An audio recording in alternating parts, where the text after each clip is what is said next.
औज़ुबिल्लाहिमिनश्शैतानिर्रजीम बिस्मिल्लाहिर्रहमानिर्रहीम। अल्लाह जल्ले शानहू दे नाम दे नाल अल्हम्दुलिल्लाहि रब्बिल आलमीन वलाकिबातुल मुत्तकीन अस्सलातु वस्सलामु अला रसूलिहिल करीम। दोस्तों अस्सलाम वालेकुम।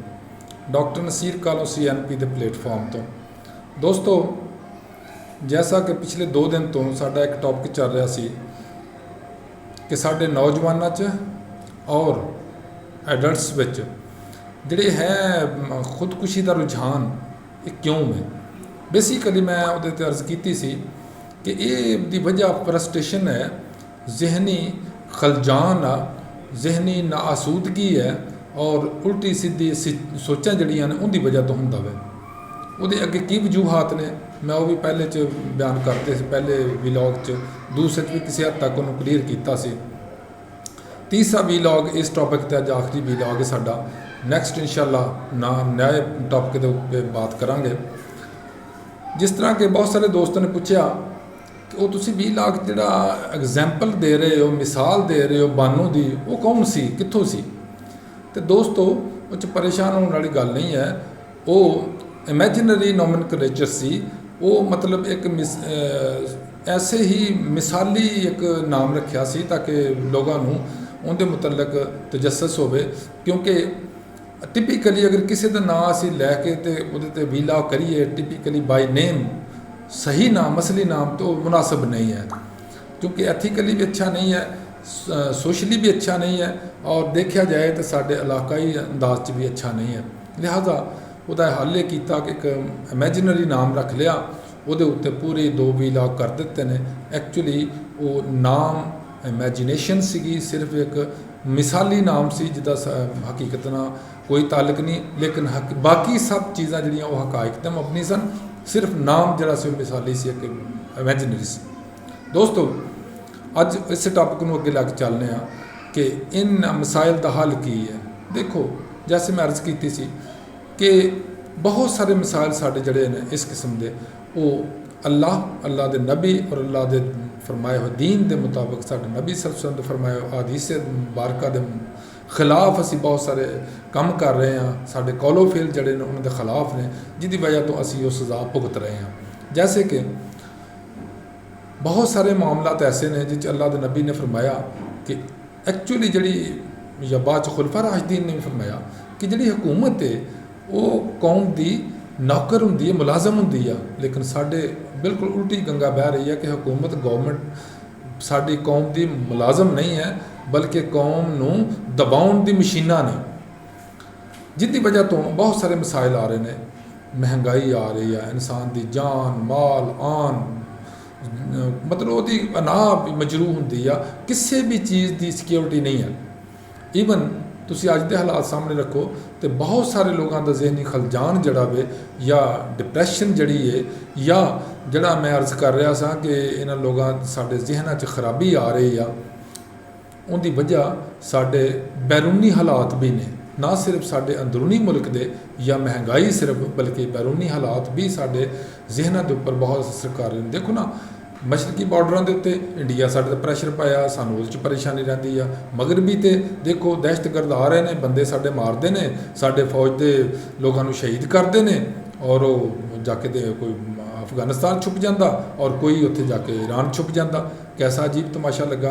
ये भी इंसान की जहना नूं, इंसान के दिमागां ते असर बहुत करता, जिसकी वजह तो इंसान मायूसी का शिकार होंदा, और जदों भी इंसान मायूसी का शिकार होएगा वो कोई ना कोई गलत कदम जरूर उठाएगा, जिन्हां चों खुदकुशी भी एक चीज़ है।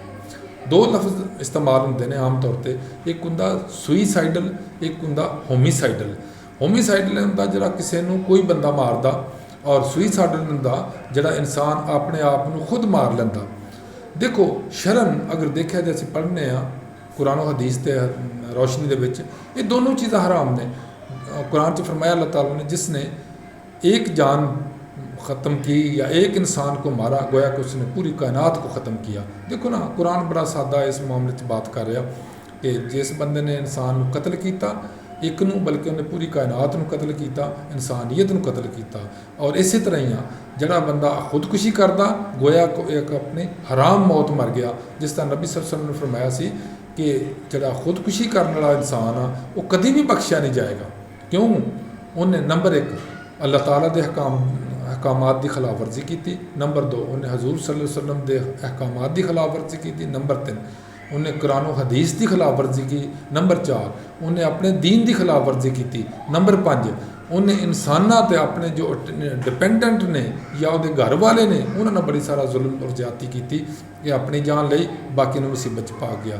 ਲਿਹਾਜ਼ਾ ਦੋਸਤਾਂ ਨੂੰ ਜਿਹੜੇ ਜਹਿਦੀ ਖਲਫਸ਼ਾਰ ਦਾ ਸ਼ਿਕਾਰ ਨੇ ਉਹਨੂੰ ਚਾਹੀਦਾ ਇਸ ਲਾਈਨ 'ਤੇ ਸੋਚਣ ਔਰ ਅੱਲਾਹ ਔਰ ਅੱਲਾਹ ਦੇ ਦੀਨ ਔਰ ਅੱਲਾਹ ਦੇ ਨਬੀ ਸੱਲੱਲਾਹੁ ਅਲੈहि ਵਸੱਲਮ ਦੇ ਅਹਿਕਾਮਾਤ ਦੇ ਮੁਤਾਬਕ ਜ਼ਿੰਦਗੀ ਗੁਜ਼ਾਰਨ।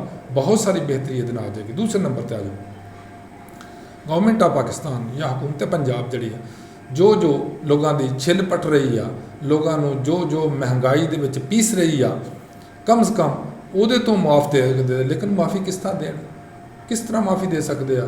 ਅਸੀਂ ਐਕਚੁਅਲੀ ਦਾਅਵੇਦਾਰ ਤੇ ਹੈ ਅਸੀਂ ਦਾਅਵੇਦਾਰ ਤੇ ਹੈ ਅਸੀਂ ਆਜ਼ਾਦ ਹਾਂ, ਲੇਕਿਨ ਅਸੀਂ ਕਤਨ ਆਜ਼ਾਦ ਨਹੀਂ ਹੈ। ਮੇਰਾ ਮੁਲਕ, ਮੇਰਾ ਅਸ਼ਰਾਫੀਆ, ਮੇਰੀ ਹਕੂਮਤ ਨੰਬਰ 1 IMF ਦੀ ਗੁਲਾਮ ਹੈ, IMF ਦੀ ਕਰਜ਼ਾਦਾਰ ਹੈ। ਨੰਬਰ 2 ਅਮਰੀਕਾ ਦੀ ਗੁਲਾਮ ਹੈ। ਨੰਬਰ 3 ਇੰਡੀਆ ਤੋਂ ਡਰਦੇ ਨੇ। ਨੰਬਰ 4 ਦਾएं बाएं ਤੋਂ ਡਰਦੇ ਨੇ। ਕਿਉਂ ਡਰਦੇ ਨੇ? ਗਰੀਬ ਨੇ ਨਾ, ਮਕਰੂਜ਼ ਨੇ ਨਾ, ਕੋਲ ਕੁਛ ਨਹੀਂ। ਕਿਹਾ ਜਾਂਦਾ ਕਿ ਭੁੱਖੇ ਨੂੰ ਪੁੱਛਿਆ 2 ਤੇ 2 ਕੀ ਹੁੰਦਾ? ਉਹਨੇ ਕਿਹਾ 2 ਤੇ 2 ਹੁੰਦਾ 4 ਰੋਟੀਆਂ। ਜੇ ਇਸ ਮੁਆਸ਼ਰੇ 'ਚ ਜਾਂ ਜੇ ਇਸ ਕੌਮ ਦਾ ਮਾਟੋ ਸਿਰਫ ਰੋਟੀ ਰਹਿ ਜਾਏ, ਉਹਨਾਂ ਸਾਹਮਣੇ ਏਮ ਮਕਸਦ ਜਿਹੜਾ ਉਹ ਰੋਟੀ ਹੀ ਰਹਿ ਜਾਏ, ਉਹਨੇ ਬਾਕੀ ਚੀਜ਼ਾਂ ਕੀ ਸੋਚਣੀਆਂ ਨੇ। ਔਰ ਸਾਡੇ ਮੈਜੋਰਿਟੀ ਲੋਕ ਜਿਹੜੇ ਨੇ, ਜਿਸ ਤਰ੍ਹਾਂ ਮੈਂ ਅਰਜ਼ ਕੀਤੀ ਸੀ ਕਿ ਟੀਨੇਜਰ ਜਿਹੜੇ ਨੇ ਉਹ ਇਸ਼ਕੀਆ ਗੱਲਾਂ 'ਤੇ ਆ ਕੇ ਖੁਦਕੁਸ਼ੀਆਂ ਕਰ ਲੈਂਦੇ ਨੇ। ਜਿਹੜੇ ਮੈਚੋਰ ਲੋਕ ਨੇ ਉਹ ਗੁਰਬਤ ਦੀ ਵਜ੍ਹਾ ਤੋਂ ਖੁਦਕੁਸ਼ੀ ਕਰ ਲੈਂਦੇ ਨੇ, ਜਾਂ ਕੁਝ ਲੋਕ ਅਨਾਹ ਤੋਂ ਖੁਦਕੁਸ਼ੀ ਕਰ ਲੈਂਦੇ ਨੇ। ਅਤੇ ਤੀਸਰੀ ਇੱਕ ਕੈਟਾਗਰੀ ਹੈ ਜਿਹੜੇ ਕਿਸੇ ਖੌਫ ਦੀ ਵਜ੍ਹਾ ਤੋਂ ਜਾਂ ਕਿਸੇ ਡਰ ਦੀ ਵਜ੍ਹਾ ਤੋਂ ਜਾਂ ਕਿਸੇ ਜ਼ਿਹਨੀ ਦਬਾਅ ਦੀ ਵਜ੍ਹਾ ਤੋਂ ਜਾਂ ਐਂਗਜ਼ਾਇਟੀ ਡਿਪਰੈਸ਼ਨ ਦੀ ਵਜ੍ਹਾ ਤੋਂ, ਉਹਨੂੰ ਅਸੀਂ ਕਹਿੰਦੇ ਸ਼ੈਜ਼ੋਫਰੇਨੀਆ। ਉਹ ਖੁਦ ਵੀ ਕਤਲ ਆਪਣੇ ਆਪ ਨੂੰ ਕਰ ਲੈਂਦੇ, ਦੂਸਰਾ ਨੂੰ ਵੀ ਕਤਲ ਕਰ ਦਿੰਦੇ। ਅਗਰ ਉਹ ਲੋਕਾਂ 'ਚ ਮਸਲਾ ਇਸ ਹੱਦ ਤੱਕ ਵੱਧ ਜੇ, ਉਹਨੂੰ ਫੌਰਨ ਆਪਣਾ ਇਲਾਜ ਕਰਵਾਉਣਾ ਚਾਹੀਦਾ, ਇਸ ਤੋਂ ਪਹਿਲੇ ਕਿ ਵਕਤ ਲੰਘ ਜਾਏ, ਗੱਡੀ ਚਲੀ ਜਾਏ ਔਰ ਫਿਰ ਬਾਅਦ ਪਛਤਾਵਾ ਹੀ ਰਹਿ ਜਾਏ। ਲਿਹਾਜ਼ਾ तमाम दोस्तों को गुजारिश है कि एक दूसरे की मदद, एक दूसरे का ख्याल करना चाहिए। गवर्नमेंट को खसूसी तौर पर चाहिए इन्होंने लोगों का ख्याल करना। साडा असी वाइट कॉलर जोड़े लोग आ, सफ़ेद पोश लोग हाँ, इन्हों पर मेहरबानी फरमाए। अगर इन्होंने गुलामी अमरीका की भी खरीद ली आ, अगर इन्होंने WHO की भी कर ली आ, इन्होंने वर्ल्ड बैंक की भी कर ली आ, इन्होंने IMF की भी कर ली आ, तो कम से कम हुण तो गवर्नमेंट क्लेमर आ कि असी इंटरम गवर्नमेंट आ और न्यूट्रल गवर्नमेंट आ। ये जिन्ने चोर डाकू साडा पैसा लुट के बाहर जाके बैठ गए ने, छुप गए ने, लुटमार करके बाहर प्रॉपर्टियां बना के बैठे ने, इन्हां दी प्रॉपर्टियां नूं कुरक करन, इन्हां दी प्रॉपर्टियां वेचण, इन्हां दी प्रॉपर्टियां दा पैसा लियाउण मुल्क च, और लोगों नूं जिन्हां दा पैसा लुट के लै गए ने उन्हां नूं वापस किया जाए या उन्हां नूं कुछ सहूलतां दित्तियां जाण, सबसिडी दित्ती जाए, ताकि इन्हां दा जिहड़ा ट्रेंड है इस तरफ ज़हनी खलफशार दा या सुइसाइडल ट्रेंड जिहड़ा वो कम से कम रुक सके। मेरा ख्याल अज लिए यही काफ़ी है। Thank you very much. अल्लाह हाफिज़। अस्सलाम वालेकुम।